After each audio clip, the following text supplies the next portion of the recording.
Hi, and welcome back to AI in 5. I'm your host, Simon Chris. Joining me today from Colorado is Kinsey Soderberg. Now, Kinsey runs Authentic AI for Entrepreneurs, and we're going to be talking about how to remain authentic while using AI.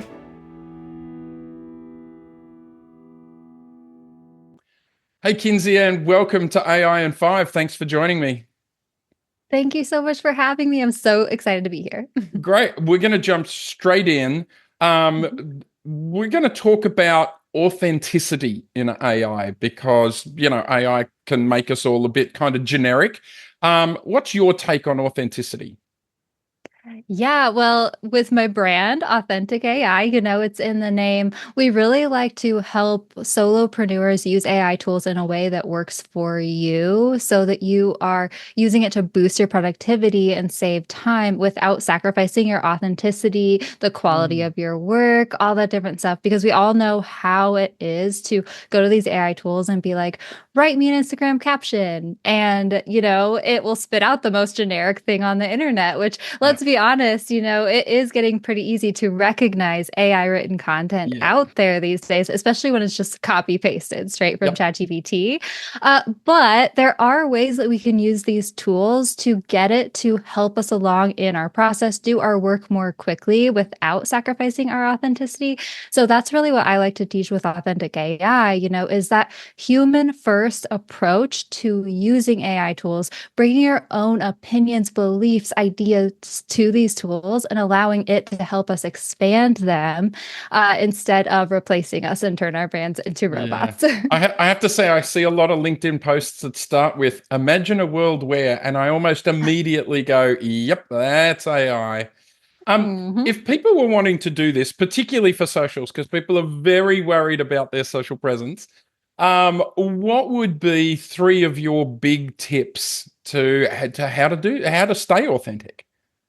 Yeah, definitely. Well, again, I think that firstly, it's making sure that we are not thinking of these tools as they are going to do the work for us, and instead making that shift where it's having these tools help us along in our process, right? So Mm, it's not going to these tools and being like, write me an Instagram caption. It's going to these tools and being like, this is all about my brand. I'd like you to help me write a caption. Here's the topic. Here are my opinions of the topic. These are the tips I want to include. And you could even get nitty gritty with it, saying, like, this is how I want the caption to go and to flow. I actually like to use fill in the blank captions myself to have it how, write the captions for me because how I do you know. mean? How do you mean fill in the blank?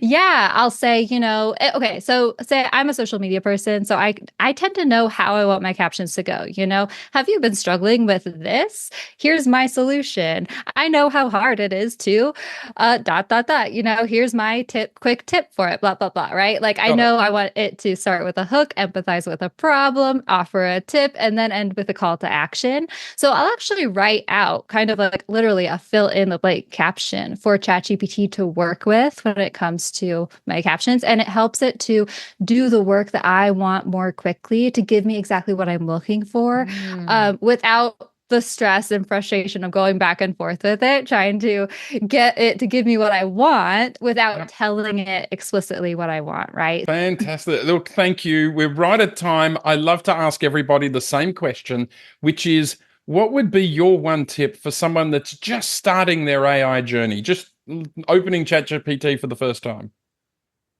Oh, yeah, for sure. I mean, just like realize that it's easy. And I always like to tell people start with one task, one tool, one day at a time. When you start dipping your toes into this world, you're going to get a lot of people being like, AI-ify your entire life. Yeah, And that's I'm here to be like, no, we could like take this one step at a time and make it as easy as possible.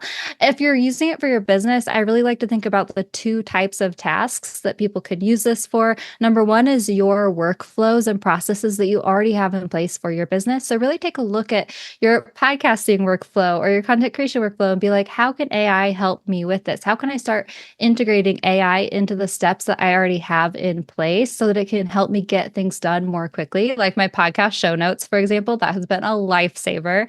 And then my favorite tip for beginners, honestly, I call this the sticky note technique because it can help me to really save time in my day-to-day tasks by simply not wasting time, right? And the note technique is literally just on a sticky note writing, can ChatGPT help me with this?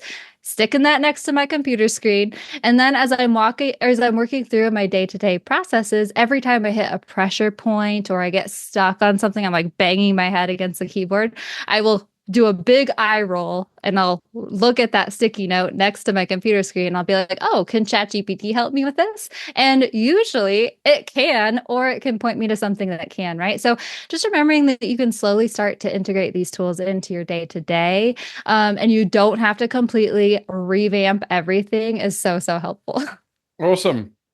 Well, thank you. This has been a great episode of AI in 5. I look forward to chatting again. Thank you so much for having me.